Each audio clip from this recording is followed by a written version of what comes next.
Welcome to you all in the second module of money and credit.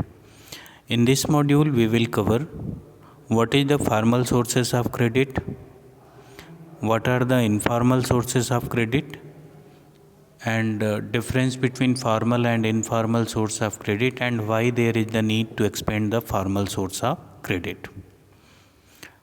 Let's start. What is the formal source of credit?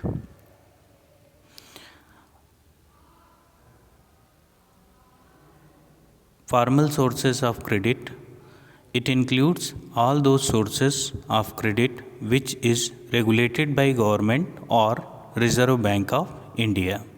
Interest rate of the formal source of is regulated by RBI, that's why it is less. They follow the rules and regulation of credit. It maintains proper record of the credit and uses fair means to recover the loan amount. For example, Commercial Bank, National Bank for Agriculture and Rural Development, cooperative societies, self-help group, regional rural bank, etc. Formal source of credit उन सारे source of credit को include किया जाता है या वो organisation या वो इंस्टीट्यूशन जो उधार देते हैं लेकिन उनके क्रेडिट जो हैं वो आरबीआई की या गवर्नमेंट की गाइडलाइंस के अकॉर्डिंग होते हैं। ये लोग रूल्स क्रेडिट के रूल्स और रेगुलेशन को फॉलो करते हैं जिनके कारण इनका रेट ऑफ इंटरेस्ट जो होता है क्रेडिट का वो बहुत कम होता है। और ये लोग कितना लोन किसको दिए, कब दिए और पर्पज क्या था, उन्होंने क्या क्या कोलैटरल जमा किया है, इन सब का पूरा रिकॉर्ड ये लोग मेंटेन करते हैं। और फेयर मीन से ये लोग लोन रिकवर करते हैं। लोन रिकवर करने के लिए ये लोग नोटिस देंगे। नोटिस देने के बाद अगर कोई पर्सन पे कर देता है तो ठीक है, नहीं पे करता तो लीगल वे का फॉलो करके लोन अमाउंट को रिकवर करते हैं। इसमें commercial bank, national bank for agriculture and rural development NABARD, cooperative society, regional rural bank, self help group को शामिल किया जाता है। Informal sources of credit. Informal sources of credit, it includes all those sources of credit which is not regulated by government or Reserve Bank of India. Interest rate of formal source is not regulated by RBI or government, that's why it is very high. They do not follow the rules and regulation of credit. It does not maintain the proper record of credit and uses unfair means to recover the loan amount. For example, money lender, trader, employer,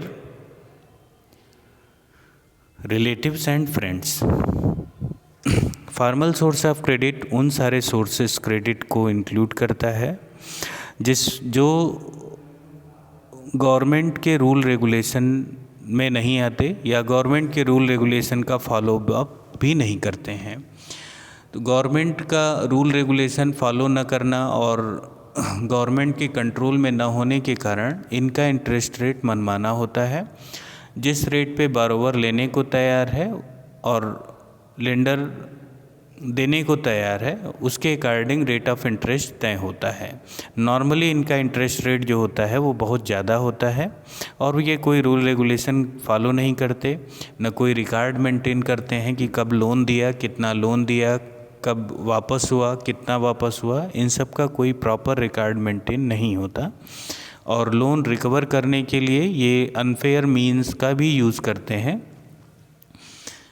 कभी बारोवर को पीटना या कभी कभी बारोवर के सामान पे कब्जा कर लेना, जब ज़बरदस्ती उनकी एसेट्स या कोलैटरल को कब्जे में ले लेना या उनको अपने यहाँ काम पे बुला लेना और उनको वेज रेट कम देना या बिना वेज रेट के उनसे काम लेना, इस तरीके के तरीके वो यूज़ करते हैं लोन अमाउंट को रिकवर करने के लिए, जिसमें employer, traders, money lender, relative और फ्रेंड्स आते हैं।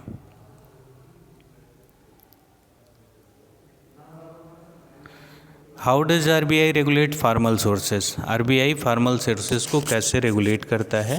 तो आरबीआई फॉर्मल सोर्सेस को रेगुलेट करने के लिए बहुत सारे तरीके यूज़ करता है। सबसे पहले तो आरबीआई सुपरवाइज करता है कि बैंक मिनिमम कैश बैलेंस को मेंटेन कर रहे हैं या नहीं।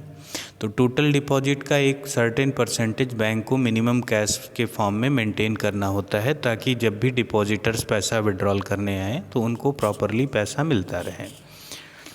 तो आरबीआई सुपरवाइज करता है कि फॉर्मल सोर्स ये कैश रिजर्व मेंटेन कर रहे हैं या नहीं कर रहे हैं। दूसरा, आरबीआई ये भी चेक करता है कि पीरियोडिक रिकॉर्ड बैंकों से मांगता है कि उन्होंने कितना अमाउंट किसको बांटा है, कब बांटा है और किस इंटरेस्ट रेट से बांटा है। साथ ही साथ आरबीआई इन बात को भी एश्योर करता है कि जो कमर्शियल बैंक हैं वो केवल प्रॉफिट मेकिंग ऑर्गेनाइजेशन को ही लोन न दें, साथ ही साथ small cultivators, small traders, small borrower और स्मॉल स्केल इंडस्ट्रीज रन करने वाली यूनिट्स को भी लोन प्रोवाइड कर रहे हैं या नहीं कर रहे, इसके लिए भी गाइडलाइन इश्यू करता है। इस तरीके से RBI formal source of credit को रेगुलेट करता है।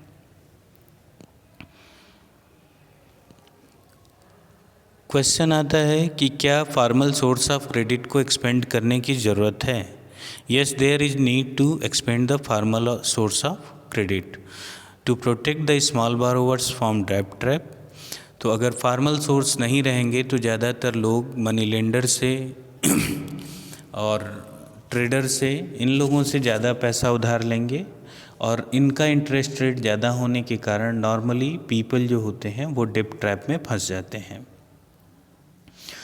To accessibility of the credit equally to all the sections of society। Formal sector अगर ज़्यादा तेज़ी से डेवलप होंगे तो लार्ज अमाउंट में क्रेडिट का एक्सपेंशन होगा, पुअर और रिचर सेक्शन सभी को आसानी से लोन अवेलेबल हो जाएगा। To make the credit available at less interest rate. Formal source of credit का जो इंटरेस्ट रेट होता है वो कम होता है, तो अगर फॉर्मल सोर्स को एक्सपेंड कर दिया गया तो कम रेट पे सभी लोगों को लोन मिल सकता है। To protect borrowers against unfair means done by the informal source. Informal source जो लोन लेने के लिए रिकवर करने के लिए अनफेयर प्रैक्टिस करते हैं, उनसे प्रोटेक्ट करने के लिए फॉर्मल सोर्स को एक्सपेंड करने की ज़रूरत है। और जो डेटा का मैनिपुलेशन करते हैं, चेंज कर देते हैं कि हमने इतना पैसा लिया था, इतना इंटरेस्ट रेट था, इतना ही आपने पैसा दिया है, इस तरीके की जो बेईमानी करते हैं इनफॉर्मल सोर्स, उनसे प्रोटेक्शन के लिए भी फॉर्मल सोर्स को एक्सपेंड करने की ज़रूरत है। To reduce the dependency on the informal sources of credit.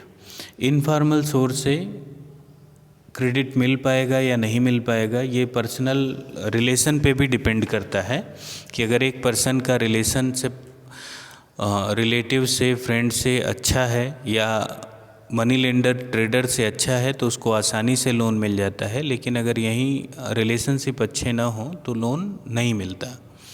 तो ऐसे केस में इनफॉर्मल सोर्स ऑफ क्रेडिट से लोन मिलने की श्योरिटी नहीं होती, और फिर फॉर्मल सोर्स अगर एक्सपेंड हो गए तो आसानी से फॉर्मल सोर्स से लोन को ऑब्टेन किया जा सकता है या क्रेडिट को ऑब्टेन किया जा सकता है।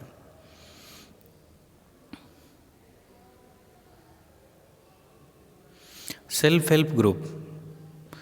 Self help group is the group of 15 to 20 members who live in the neighborhood. They collect their saving depending on the ability to save. Self help group छोटे छोटे एक नेबरहुड में रहने वाले 15 से 20 लोगों का एक ग्रुप होता है जो अपनी सेविंग को रेगुलरली कलेक्ट करते हैं। रेगुलर सेविंग जो होती है ये अलग अलग पर्सन की एबिलिटी पे डिपेंड करती है। ये सेविंग 25 रुपये, 100 रुपये से लेकर 1000 रुपये तक होती है। ये ग्रुप अपनी पूरी सेविंग को ले जा कर के बैंक में डिपॉजिट कर देते हैं। Members can take loan from the group at a small interest rate for their daily needs and small business। तो मेंबर्स जो हैं ग्रुप के, वो जब भी पैसे की ज़रूरत होगी तो बैंक से पैसा निकाल करके लोन के फॉर्म में ये ग्रुप मेंबर्स को दे देता है। इसका इंटरेस्ट रेट बहुत कम होता है। ये लोग डेली नीड्स के लिए और स्मॉल बिजनेस के लिए HYV seeds, chemical fertilizer, pesticides, sowing, harvesting और स्मॉल मशीनरी खरीदने के लिए ये लोन आसानी से मिल जाता है। 2 साल की प्रॉपर फंक्शनिंग के बाद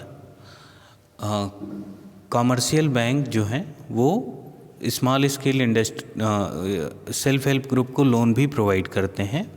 सेल्फ हेल्प ग्रुप के ज़्यादातर डिसीजन जो है ग्रुप मेंबर्स पे डिपेंड होते हैं और लोन को पे करने की रिस्पॉन्सिबिलिटी भी ग्रुप की होती है, इंडिविजुअल की नहीं होती। इस वजह से कोलैटरल भी नहीं देना होता।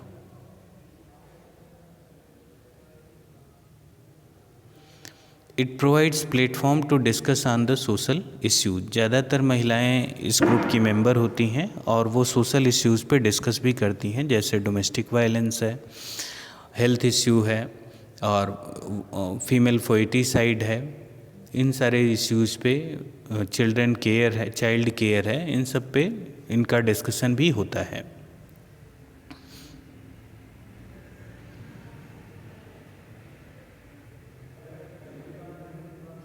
Next, cooperative society.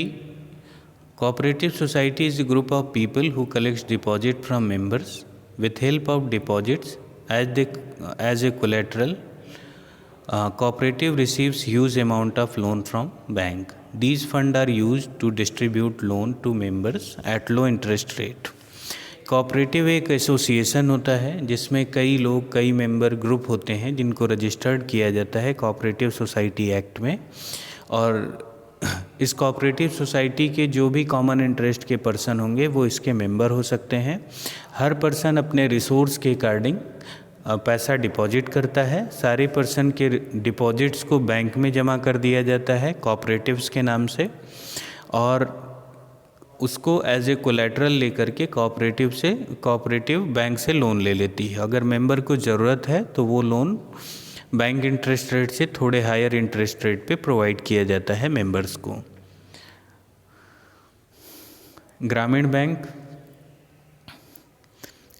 Bank helps rural people to meet their credit needs at a reasonable rates. Grameen bank of Bangladesh has 6 million borrowers and spread across 40,000 villages. Most of the poor women took loan and started income generating business successfully. तो ग्रामीण bank गाँव की area में खोला गया bank है जो short term, medium term, long term loan rural area की किसी भी एक्टिविटी को, जैसे राइस मिल ओपन करनी है, फ्लोर मिल है, ऑयल मिल है, स्मॉल स्केल फैक्ट्री है, पेपर बनाने की फैक्ट्री है, कैंडल मेकिंग फैक्ट्री है, साइंटिस्टिक बनाने की फैक्ट्री है, इन सब के लिए लोन प्रोवाइड करता है। HYV seed, chemical fertiliser, tractor खरीदना, हार्वेस्टर खरीदना, पंप सेट खरीदना, इन सब के लिए लोन प्रोवाइड करता है। और ग्रामीण बैंक जो बांग्लादेश का है वो 6 million borrowers बना चुका है और 40,000 विलेजों में ये अपनी सर्विस प्रोवाइड कर रहा है। पुअर वुमेन आसानी से यहाँ से लोन लेती हैं और अपने बिजनेस को रन कर रही हैं।